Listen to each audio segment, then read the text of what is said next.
जो गीत आप सुनने जा रहे हैं भक्ति भावना के ऊपर आधारित है। गाने का शीर्षक है भक्त विभीषण। वीरभूमि कैसेट लखनऊ की पेशकश भाई जेपी गिरी जी के माध्यम से। अर्ज है, पारिवारिक बात है, धार्मिक कहानी है, हृदय स्पर्शी है, मार्मिक भी है, सामाजिक भी है। पाके धन बल विभव मत बना निर्दयी, जनि अहंकारी बन के उजाड़ा चमन।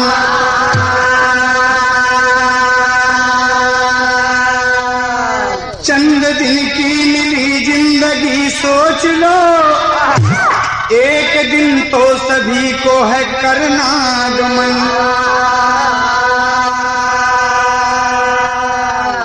जब अहंकार लंकापति को हुआ, त्रेता युग का रहा देखो अंतिम चरण।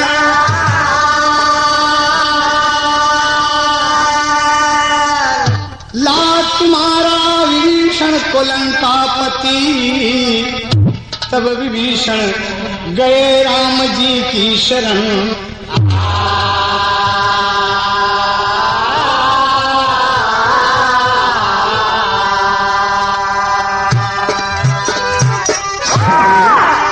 बहुत ही हृदय स्पर्शी गीत आप सुनने जा रहे हैं वीरभूमि कैसेट के माध्यम से।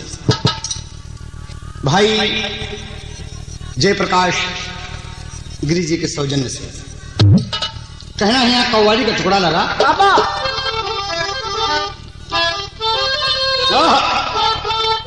हमारे वीरभूमि दुर्भाग्य है हमारा, हम जीत के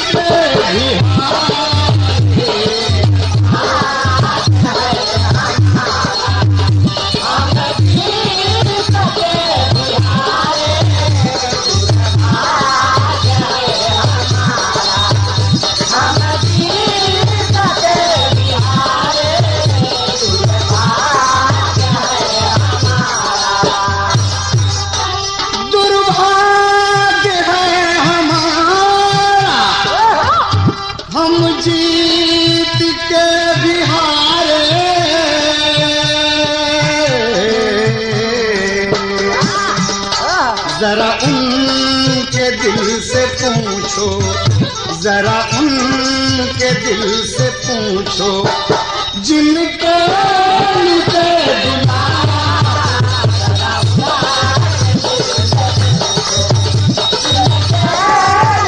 बहुत अच्छा मिलना। अरे वीरभूमि कैसेट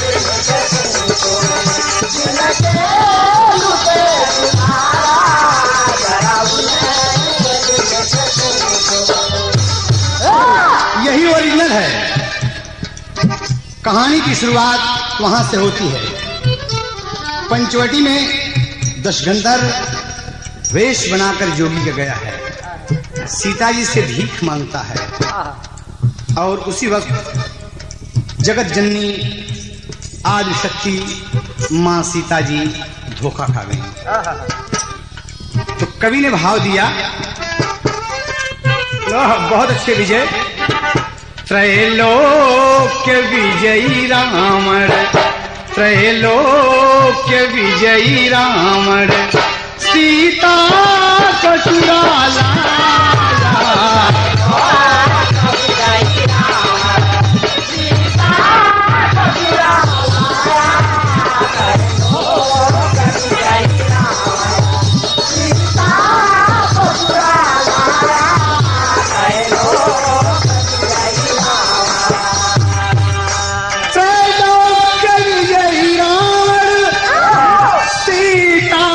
चुरा लाया,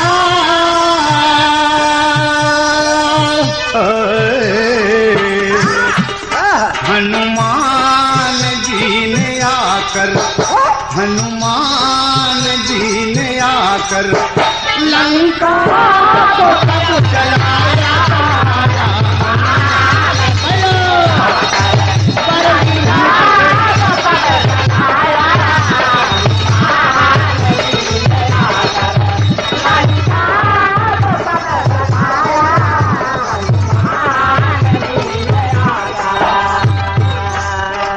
लंका जल रही है।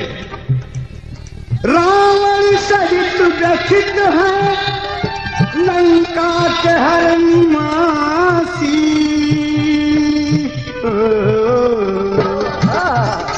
मंदोदरी ने आकर, मंदोदरी ने आकर ऐसा सकुन सुनाया।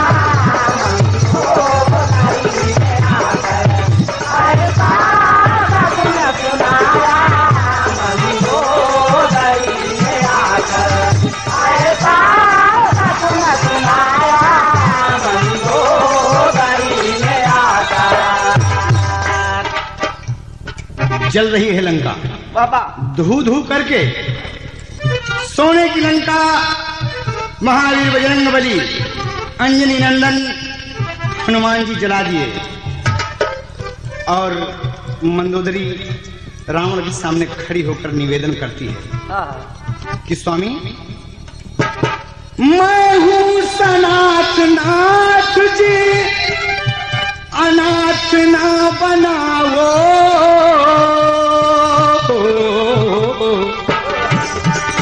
मैं आज तक न बोली, मैं आज तक न बोली, अब कुछ समझ में आया।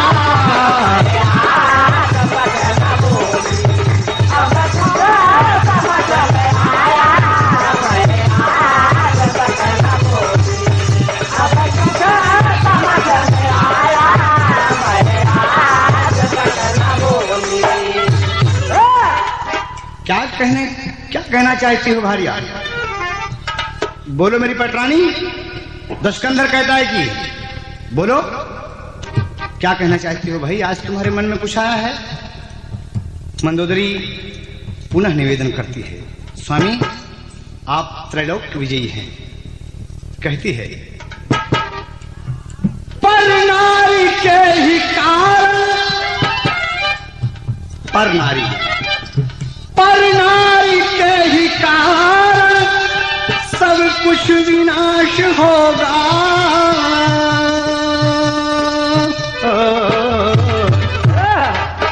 श्री राम को दो सीता, श्री राम को दो सीता, यह मेरे मन को भाया। राम को दो सीता,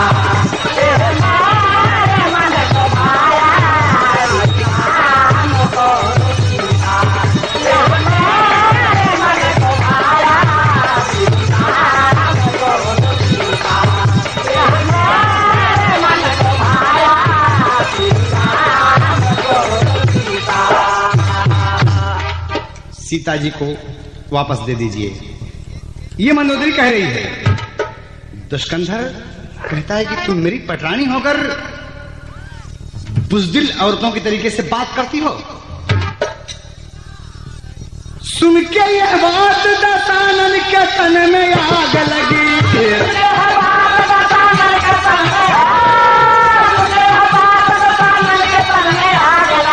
सुन के यह बात दशानन के तन में आग लगी।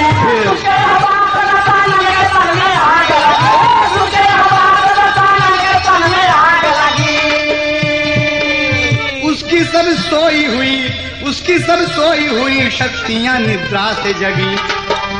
क्रोध में बोला तू डरपोक बुद्धिहीन भी है, वाणी है विश्व भरी चेहरा से यह हसीन भी है। कभी शिक्षा न देना कुछ नहीं जरूरत है, कभी शिक्षा न देना कुछ नहीं जरूरत है। अब तो बस मेरे लिए युद्ध ही एक सूरत है। अपने तमाम मंत्रियों को वह बुलवाया है। राम के आने का संदेश भी सुनाया है। कुछ तो बोले नहीं लगे से वे डरते हैं।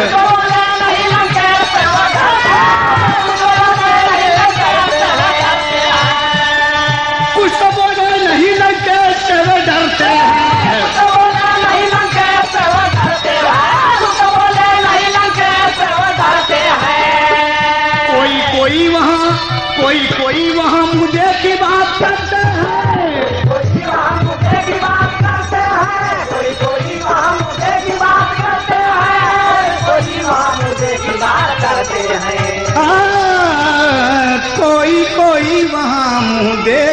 बात करते हैं। कुछ तो डर से नहीं बोल पाते, कुछ सोचते हैं कि दशकंधर मेरा राजा है, उसके सामने उसकी बड़ाई करते हैं। कोई कह रहा है, क्या कहता है? कहता है कोई राम को कच्चा चबा डालूंगा,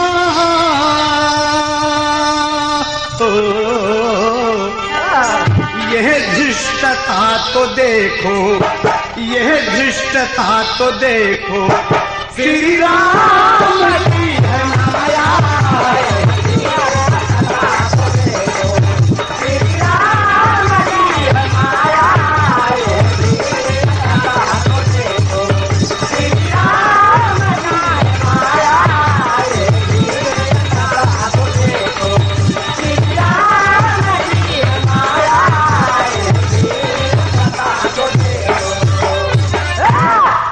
देखिए, रावण को जो अच्छी शिक्षा एवं हित की बात बताता है, रावण उसे अपनी सभा से फटकार के भगा देता है कि चले जाओ यहां से, कतई तुम रहने का काबिल नहीं हो। अरे क्योंकि कहा गया है दोस्त, विनाश काले विपरीत बुद्धि।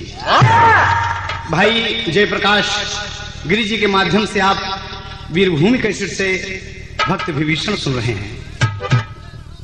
इसी बात के लिए कि विनाश काले विपरीत बुद्धि, कवि के तर्ज देना पड़ा बाबा। और तर्ज है, जौन रोग के दवाई न बैदा बताई, तो जनिहा की प्यार हो गई। रोग के दवाई न पैदा बताई, तो जनिया की प्यार हो गई, तो जनिया की प्यार हो गई। यह ओरिजिनल आ कि जौने रोग का दवाई वैद्य हकीम डॉक्टर न बता पाए, तो समझ ल कि ये लड़का लड़की के कौनों से प्रेम हो गया। यही शिक्षा की बात कवि ने यहां पर दिया 3 पर। वैद गुरु सचुआई, वैद गुरु सचुआई, जब बोले मुंह दिखाई, तो जनिया विनाश हो खेला, जनिया विनाश हो खेला, जनिया विनाश हो खेला। वैद गुरु सचु भाई, जब बोले मुंह दिखाई, तो जनिया विनाश हो खेला, जनिया विनाश हो खेला, जनिया विनाश हो खेला। कहा गया है वैद्य गुरु राजा का मंत्री अगर मुंह देखी बात बोले, तो समझ लें कि विनाश का लक्षण है। क्योंकि रोगी से रोगवा छिपा के वैद्य टोके, रोगी से रोगवा छिपा के वैद्य टोके, रोगी से रोगवा छिपा के वैद्य टोके। अधर्म कुकर्म से गुरु नहीं रोके, अधर्म कुकर्म से गुरु नहीं रोके, अधर्म कुकर्म से गुरु नहीं रोके। राजा दिग जाई मंत्री कर चतुराई, तो जनिया विनाश हो गया, जनिया विनाश हो गया, जनिया विनाश हो गया, जनिया विनाश हो गया। ये मतलब रोग को छिपा गया वैद्य, और गुरु अपने शिष्य को कुकर्म और अधर्म से नहीं रोक सका, लोभ और भय बस, तो शिष्य का विनाश होगा। राजा के सामने मंत्री उसकी झूठी तारीफ करे, तो विनाश के लक्षण है। आप सब सुनेंगे, बच्चों को सुनाएंगे, पूरे परिवार के साथ सुनेंगे, यकीनन आनंद मिलेगा आपको। इन तीनों को चाहिए कि अपने अपने कर्तव्य का पालन करें। तमाम मंत्रियों एवं बहादुरों से रावण पूछ रहा है कि बोलो लड़ाई की जाए। सब एक से बढ़कर एक निकले। रावण के सामने सभी उसकी झूठी बड़ाई का पुल बांध दिए, एकदम पुल बांध दिए। उसी समय में बाबूजी आगमन किसका होता है? भक्त विभीषण। गोस्वामी जी रामचरितमानस का भाव दिए इस जगह पर। और कैसे दिए बाबूजी? ओ सोई रावण कहाँ बनी सहाई, स्तुति करई सुनाई सुनाई। बारे पीर भूमि कैसे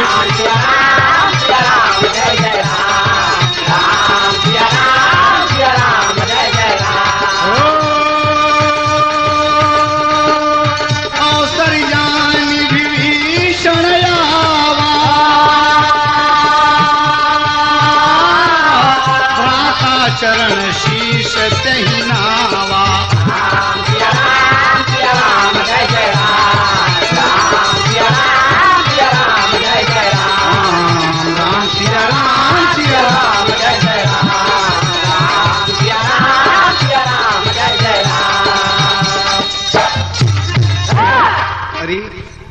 विभीषण आ गए और आसन पर बैठ गए दशकंधर को प्रणाम करके।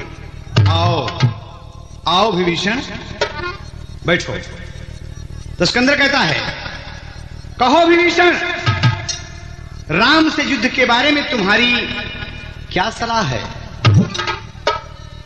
विभीषण बोले कि अग्रज, बड़ी मधुर वाणी में भक्त विभीषण बोल पड़े कि ये भैया तार झक्की भोजपुरी में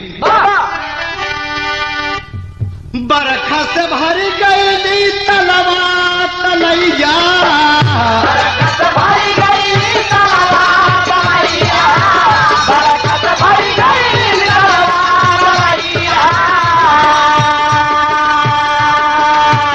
उठली नरैया बड़ी जोर, उठली नरैया बड़ी जोर, हरा भरा लागे चहुर हो, हरा भरा लागे चहुर, हरा भरा लागे चहुर। बरखा से भरी गई तलवा तलैया, बरखा से भरी गई तलवा तलैया, उठली नरैया बड़ी जोर, हरा भरा लागे चारोर हो, हरा भरा लागे चारोर, हरा भरा लागे चारोर। यह ओरिजिनल। लेकिन आज भैया विभीषण अपने बड़का भैया से बोला थी कि भाई, अगर मुझसे पूछते हो राम से युद्ध के बारे में तो हमारा यही कहना है भैया। कहो विभीषण। आपन भलैया जचा बड़का भैया,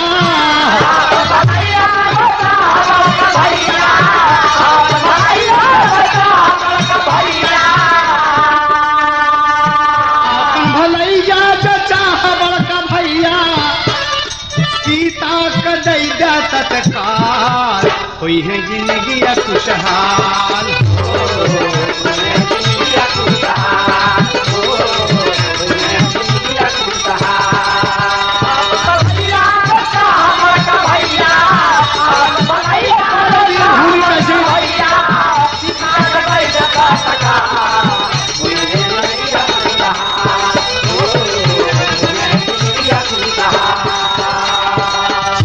विभीषण कहते हैं कि भाई,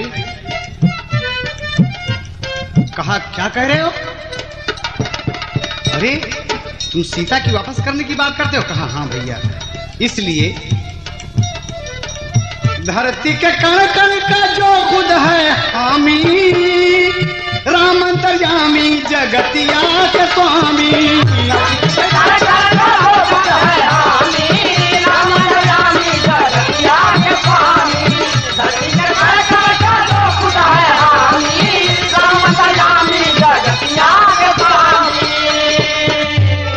नामी गरामी तो है जानती न लोकवा,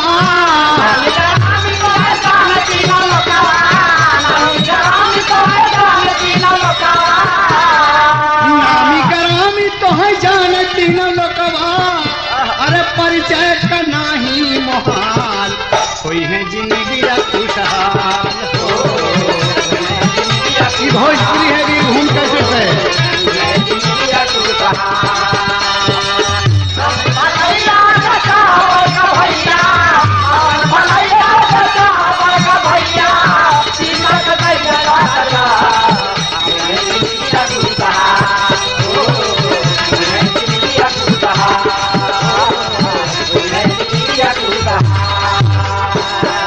कहा, अरे विभीषण तू शत्रु की बड़ाई करता है। कहा, अरे ये भैया नीति यही कह रही है, यही मेरी बुद्धि कह रही है भैया। कहा, माना सलाह धैया बल दैया राम जी का मनई जिन जाना ये भैया।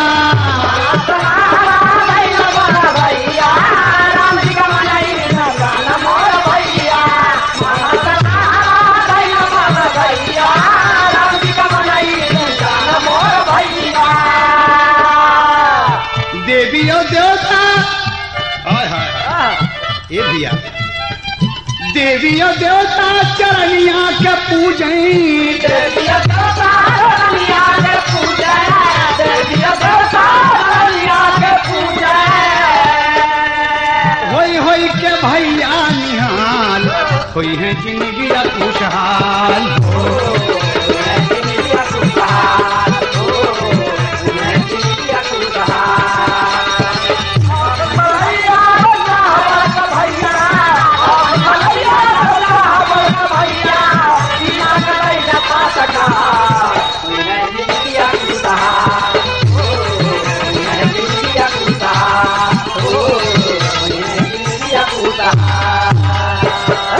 विभीषण कहते हैं कि हे रावण, मैं चरणों में पड़कर विनय करता हूं कि मान मोह मद को छोड़कर रघुनाथ जी का भजन करो। यह बात मैं अपनी तरफ से नहीं कह रहा हूं भाई, बल्कि पुलस्त ऋषि के एक शिष्य ने बताया है, क्योंकि उन्होंने ये संदेशा भिजवाया है कि रावण से कह दीजिए कि सीता को लौटा दे। माल्यवंत एक शिष्य था पुलस्त जी का। विभीषण की ये बात सुनकर कहता है कि हाँ दशकंधर जी, विभीषण की बात मान लो, आपका भाई विभीषण नीति का आभूषण है, अतः जो विभीषण कहता है उसे मान लीजिए। रावण क्रोध से बोला, कमीने कहीं के, और कहता बाबूजी कजली में भाव है, कजली में है भाव बा कि गोरी झूल गई झलुआ हजार में। तनिक पतिया बढ़ मास्टर चौथा काला भारत वीरभूमि कैसे। गोरी गोरी गोरी झूल गई झलुआ हजार में सावन की बहार में।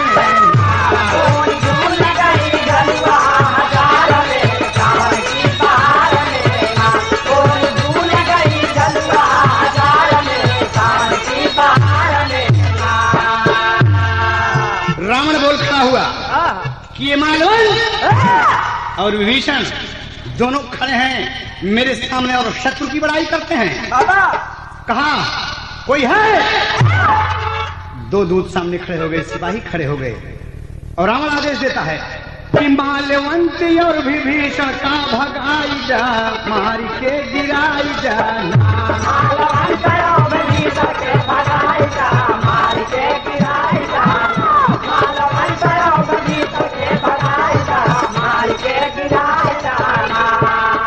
लख के क्रोध माल्यवंत घर का भागी जा तुरंत, घर का भागी जा तुरंत, घर का भागी जा तुरंत, घर का भागी जा तुरंत, घर का भागी जा तुरंत। तन के फिर इनके नितिया सिखाई जा, मार के भगाई जा।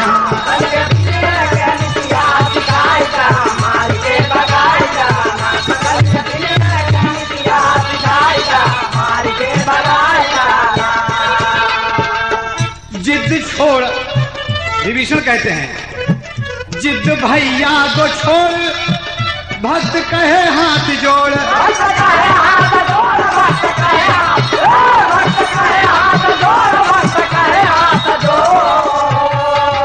गोड़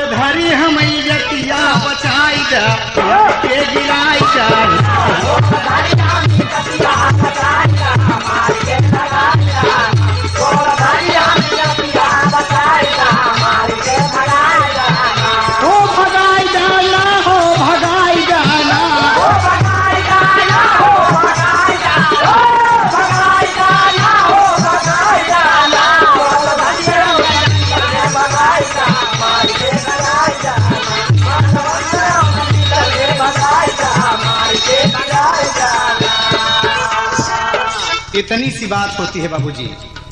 रावण सिंहासन से उठकर बोला, माल्यवंत तो भाग गया, माल्यवंत तो भाग गया। और दशकंधर कहता है, दशकंधर कहता है, क्या कहता है? आप दूसरी साइड में सुने वीरभूम कैसेट से।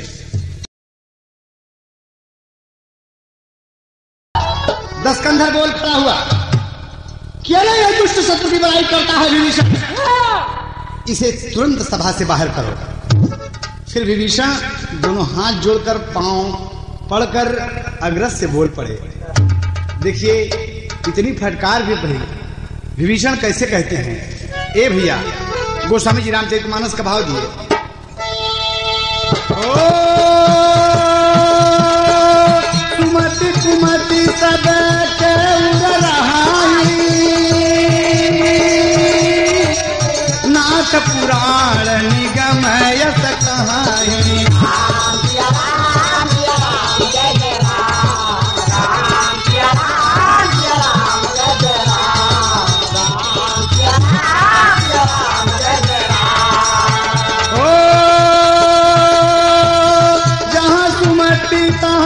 संपत्ति नाना,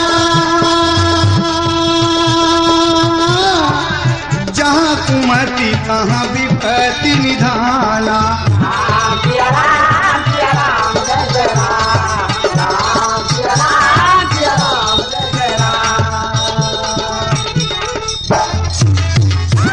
कहा भैया कुमति न बसाओ, जहाँ सुमति तहाँ संपत्ति नाना, जहाँ कुमति तहाँ विपत्ति निधाना। कहा तुम मुझे शिक्षा देते हो दुष्ट। फिर विभीषण हंसकर बोलते हैं, हाथ जोड़कर कहते हैं कि भैया कभी को टेरी का भाव देना पड़ा। सरनिया श्री राम के चला, मांगा क्षमा पकड़ के रघुबर के चरनिया। सरनिया श्री राम के चला, मांगा क्षमा पकड़ के रघुबर के चरनिया। सरनिया श्री राम के चला, मांगा क्षमा पकड़ के रघुबर के चरनिया। सरनिया श्री राम के चला।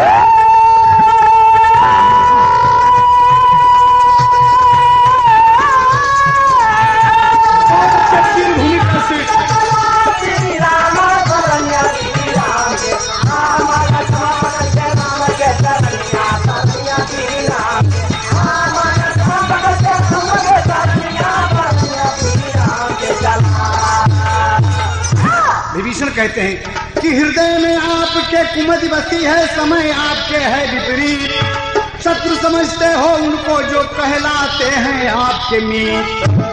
दे दो जानकी जी को वापस, इसी में होगी आपकी जीत। लघु भ्राता की कही मान लो, भक्त विभीषण की है नीत।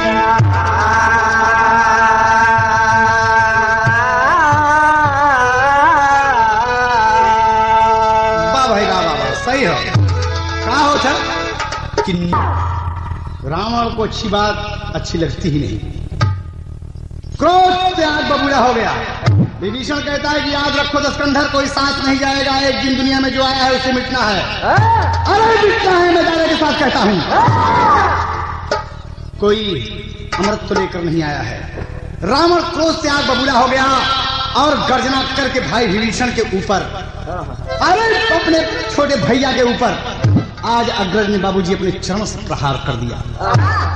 खींच के लात मारा, विभीषण धराशायी हो गए बाबूजी, जमीन पर गिर गए, धूल धूसरित। उठकर विभीषण हाथ जोड़कर बोले, बहुत अच्छा किया भैया, बहुत अच्छा किया। आपका नमक खाता हूं, आपके यहां रहता हूं, आपका छोटा भाई हूं, बहुत अच्छा किया। आज माता पिता होते तो देखते कि मेरा बड़ा बेटा दशानन त्रैलोक विजयी अपने विभीषण को कैसे मार रहा है।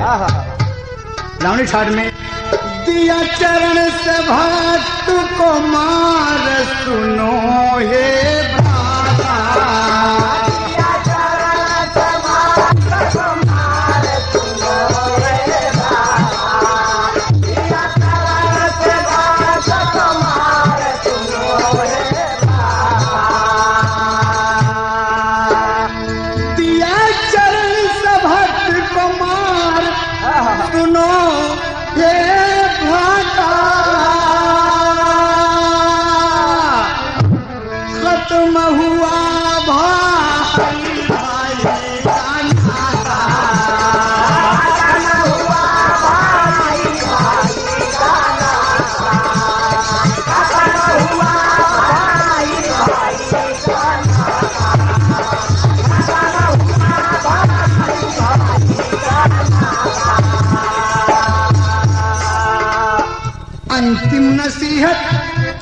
अंतिम नसीहत देता हूँ, कुछ गौर कीजिए। श्री राम के चरण में थोड़ा गौर दीजिए। तुम तो पिता समान थे, तुम तो पिता समान थे, अच्छा किया जो मारा। श्री राम के भजन से कल्याण है तुम्हारा। एक बात और है भाई, एक बात याद रखना, मेरे हृदय स्थली को आपने दर्शित किया है। अपनी जुबान से मेरा कभी नाम नहीं लेना, जाता हूँ हर शरण में, मुझे दोष नहीं देना। मैं बार बार श्री राम का पग देखूंगा। श्री राम नाम सुख धाम काम बन जाता।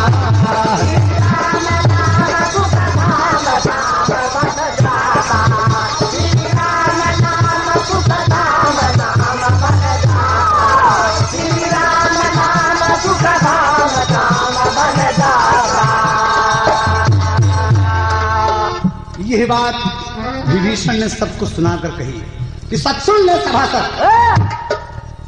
और रोते हुए, अपमानित होकर, लज्जित होकर लंकेश की सभा से उठकर चल दिए विभीषण। वारे वीर भूमि कैसे। बाबूजी कहना है यहाँ पर कवि ने गोस्वामी द्वारा लिखित चौपाई अर्ज की।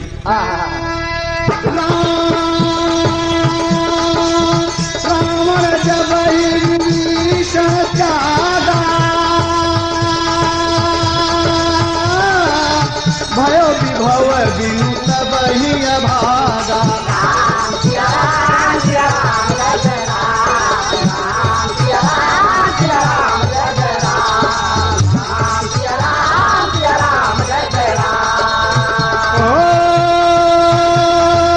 चलो हरिश रघुनायक पाही, करत मनोरथ बहु मन माही।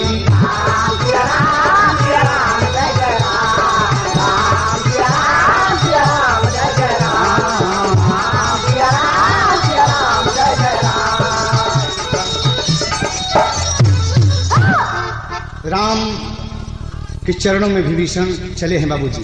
देखो आज यहाँ पर कैसे होता है। हाय हाय हाय हाय, कभी को लिखना पड़ा, कर्म की लेख मिटे नरे भाई,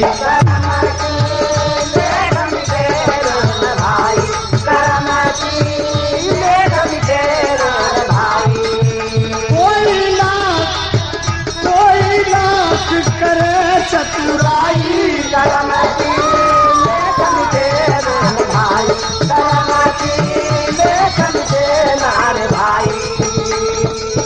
यह ओरिजिनल, लेकिन वीर भूमि कैसे से भाई जेपी गिरी के माध्यम से सुन रहे हैं आप। भारी चोट दिया अभिमानी, नयन से झुरझुर बरसे पानी।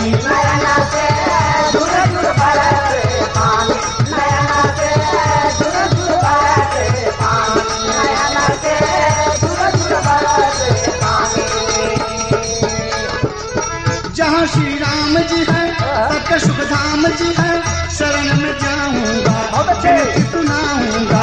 चरण रजगुण से भरी अहिल्या करी, इतना पावन है चरण भरत किए हैं नमन। राम के चरण की तारीफ विभीषण कर रहा है कि भगवान का चरण कितना पावन है।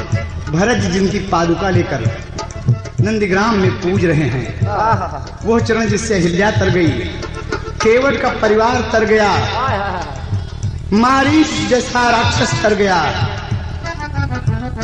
उस चरण को मैं देखूंगा। उसी चरण में बीते जिंदगानी, नयन से झुरझुर बरसे पानी।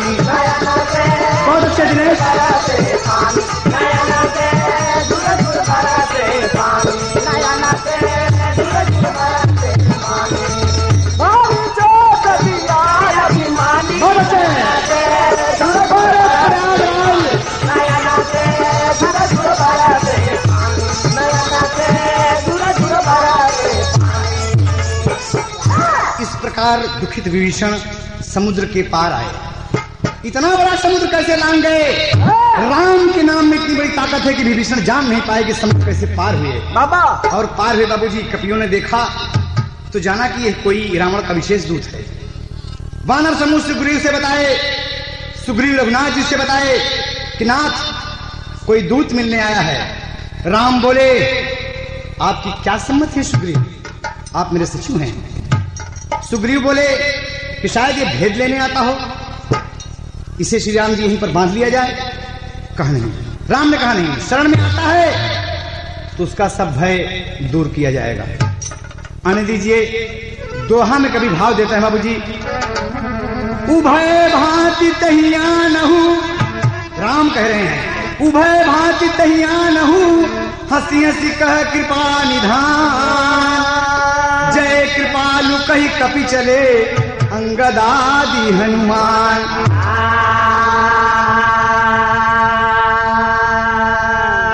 भगवान का जब आदेश हुआ कि सादर लाओ, श्री राम बोले वो जो भी हो उसे सादर मेरे पास लाया जाए।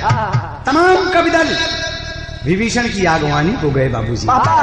देखिए विलक्षण प्रतिभा के धनी थे भक्त विभीषण। राक्षस कुल में पैदा होने के बाद भी, नीच कुल में पैदा होने के बाद भी अपने को नीच कहलाते थे विभीषण, लेकिन आज कितना मन उनका पवित्र है। इसीलिए विभीषण की भक्ति पूरे विश्व में बाबूजी विद्यमान है। बाबा किस तरीके से आए हैं देखो आप, कहना है यहाँ पर वानर ला कैसे रहे, चौपाई का भाव है। हो सादर तही आगे करी वानर,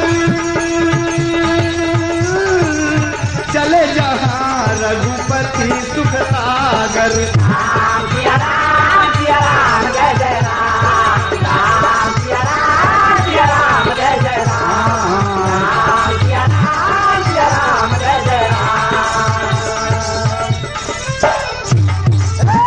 बाबूजी सादर कपिदल ले आया और विभीषण जब आ रहे हैं, नेत्र सजल हैं, वक्षस्थल उनका फटा जा रहा है। नेत्र उनको, विभीषण के नेत्र राम को देखने के लिए विकल हैं बाबूजी। तो कहना पड़ा यहाँ पर कि श्री राम के चरण कमल पर रखा विभीषण माथ, अरे श्यामल रूप निहारी रहा है, जोड़ के दोनों हाथ हो शरणिया श्री राम के चला। अरे दीनानाथ करब हम चरणन कई भजनिया, शरणिया श्री राम के चला।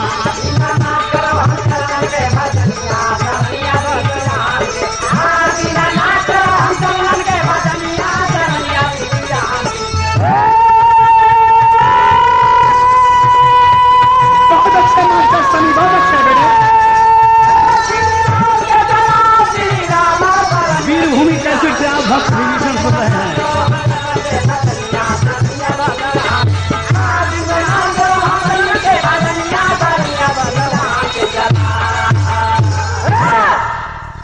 भगवान के चरणों में बाबूजी माथा टेक दिया। विभीषण तब तक नहीं उठते जब तक रघुनाथ जी अपने दोनों हाथों से विभीषण को उठाते नहीं हैं। उठाते हैं, विभीषण के नेत्र बाबूजी जल से बोझिल हैं, छलक पड़े एकदम। राम को अपलक देखते रह गए कि हे राम मैंने बहुत दुख उठाया है। हे प्रभु मैं नीच हूं, मैं तुच्छ हूं दीनानाथ, आपकी शरण में आया हूं प्रभु। और विभीषण कहते हैं अरे अपने जिया रहा कई बतिया कैसे कही, अपने जिया रहा के बतिया कैसे कही, अपने जिया रहा के बतिया कैसे कही। लंकापुरी मेरा धाम, लंकापुरी मेरा धाम है, विभीषण मेरा नाम, राम विरही विपतिया कैसे कही, राम विरही विपतिया कैसे कही, राम विरही विपतिया कैसे कही, राम विरही विपतिया कैसे कही, राम विरही विपतिया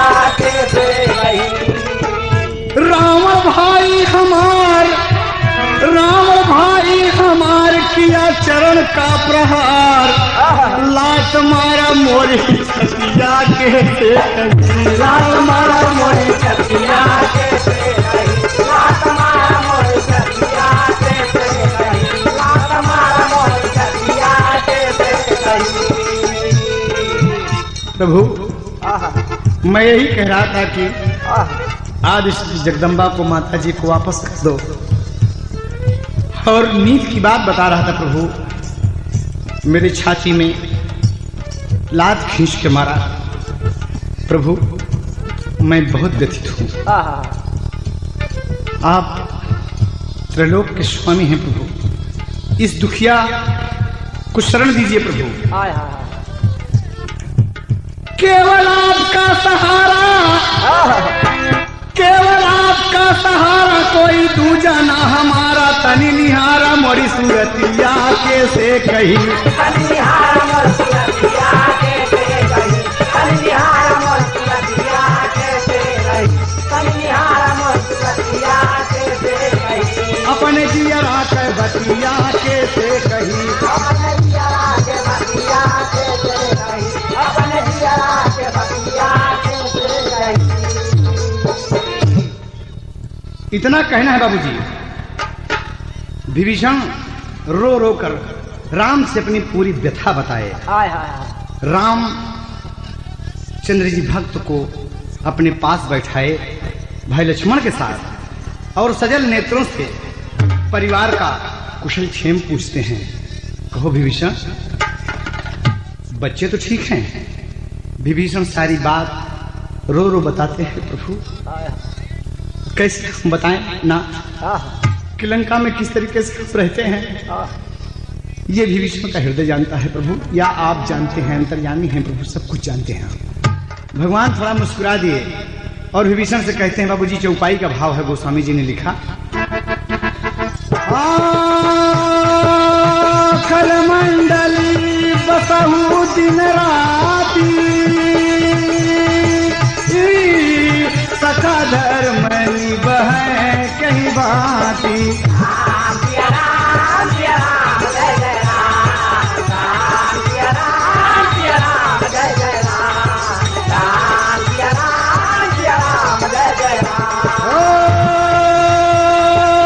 मैं जानूं तुम्हारी सब रीति, अति नयन पूर्ण भावयनीति,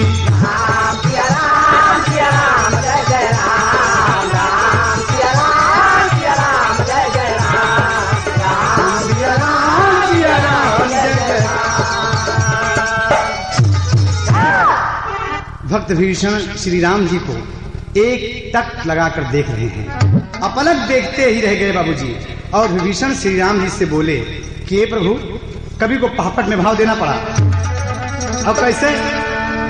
चरण कमल में जीवन भइल सुखारी है धनुधारी हो, अरे चरण कमल में जीवन भइल सुखारी है धनुधारी हो, अरे आप प्रभु जी दीनन के हितकारी है धनुधारी हो,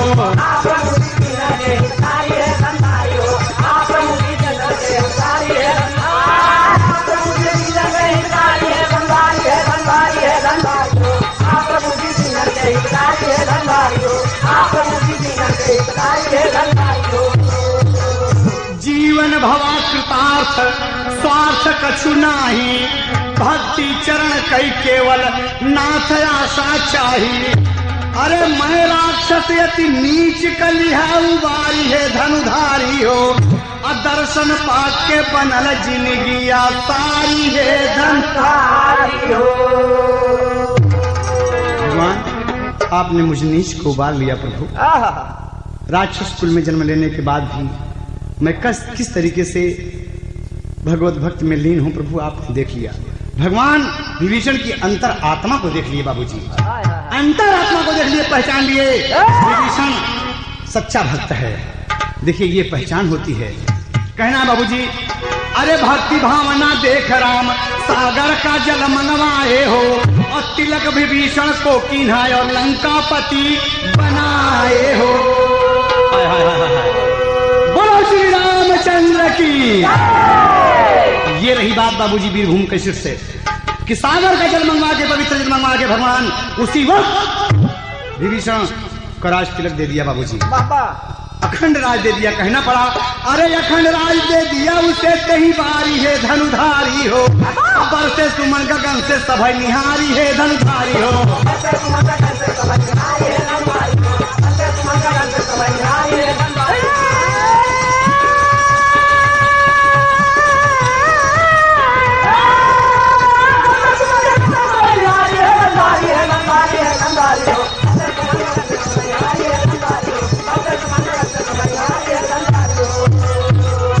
बाबूजी विभीषण की भक्ति देखकर राम ने आज ही उसे लंका पति बना दिया बाबूजी, तिलक कर दिया।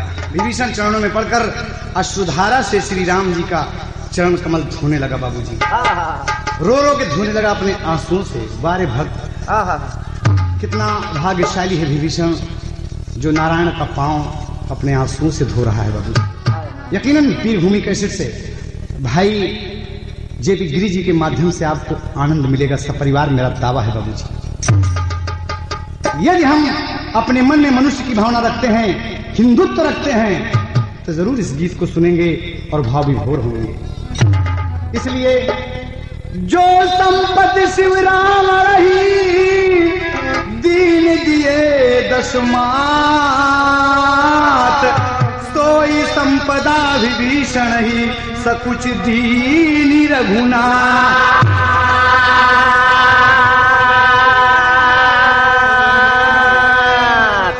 जो संपत्ति शिव जी ने रावण को 10 शीश काट कर चढ़ाने पर, बल देने पर दिया था, आज वही संपदा विभीषण को श्री राम जी सकुचा कर दे रहे हैं कि अपने हम सखा को क्या दें, अपने भक्त को हम क्या दें। संकोच में दे रहे हैं। राज तिलक दे दिया, अखंड राज दे दिया लंका का बाबूजी। और कवि ने आल्हा का भाव दिया। कहना है आल्हा में बारे विजय, कहना है वीर विभीषण लंका पति से कहेला रघुवर,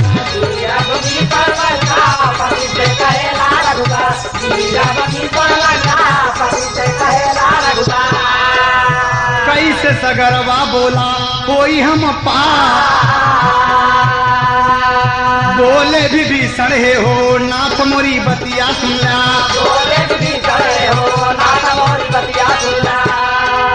सागर सोखी जाई नाथ बनावा तोहार, लेकिन नीतिया का हेला पहले सागर से, लेकिन नीतिया का हेला पहले सागर से, कैला निवेदन श्री मान सुना। रामचंद्र से कहते हैं कि हे भगवान पहले सागर से निवेदन कर लीजिए। और रामचंद्र जी सागर के किनार पर चले गए बाबूजी। सागर को प्रणाम करके कुश के असनमा बैठे,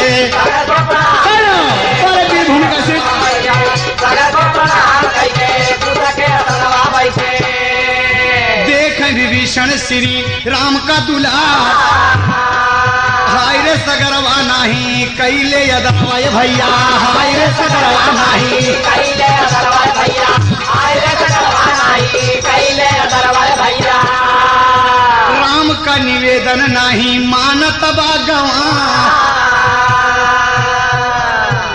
अरे रामचंद्र जी सागर से निवेदन कर रहे हैं विभीषण के कहने से। विभीषण ने कहा प्रभु एक बाण सागर सोख सकता है, लेकिन नीत इस बात की कायल है प्रभु बाबा कि पहले आप इससे निवेदन कर लें। लेकिन सागर मानता नहीं बाबूजी, सागर नहीं मानता। कैसे नहीं मानता?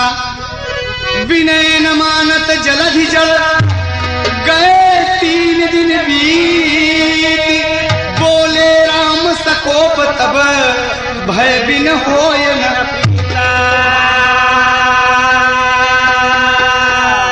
बाबूजी कानाई हम गुस्से में बोले और धनुष पर बाण चढ़ा लिया बाबूजी। कवि को अंतिम भाव देना पड़ा। अंतिम भाव था पंधारी में। और तो निकाल मास्टर।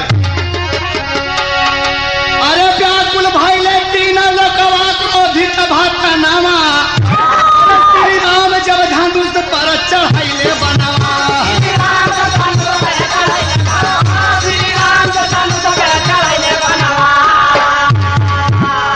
सागर के जीव जंतु चले लगे भाई, ब्राह्मण का रूप धई सगरवा गवा। राम के बाण चढ़ाते ही बाबूजी सागर रूप धारण करके ब्राह्मण का आ गया। कहता है रोवै पौमा पकड़ के चरण में मनवा, श्री राम जब धनुष पे चढ़ैले बनवा। बाबूजी सागर आ गया, राम को प्रणाम किया। प्रभु भल कीन्ही मोहि सीख दीन्ही, मर्यादा सब तुम्हारी कीन्ही। ढोल गंवार शूद्र पशु नारी, यह सब ताड़न के अधिकारी। हे प्रभु आपने मुझे शिक्षा दिया प्रभु, बहुत अच्छा किया प्रभु, मुझसे भूल हो गई। और कहना बाबूजी सागर का कलेजवा डर के मारा गवाहील हो। भगवान कहे कि बोलो मैं सागर कैसे पार हूं, बोलो। तो जवाब देता है कहे जवन से नवा में बाटे न ले आओ नील हो। हे भगवान अरे पाए जिससे वरदान सुनिला दुई नव जनमा, श्री राम जी धनुष पे चढ़ाई दे बनवा।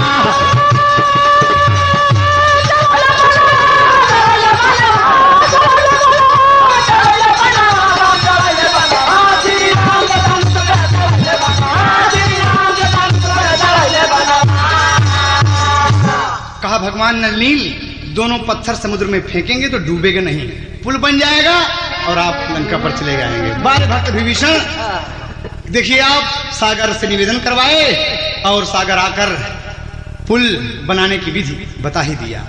तो कवि को अंतिम भाव देना पड़ा बाबूजी वीरभूमि कैसेट से कि सागर अपने घर चली गई ले, सखा विभीषण हंसले। अरे भुल्लुर संग स्वर्गपुरी में रामधार कवि बसले, सरनिया भगवान के चला। अरे भजले हैदराबादी हो जाए तो तरनिया तरनिया श्री राम के चला।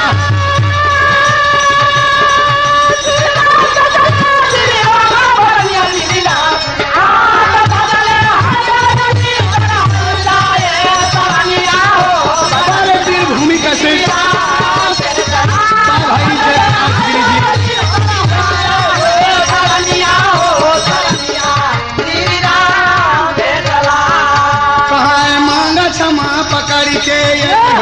मांगा क्षमा पकड़ के रघुबर कैसे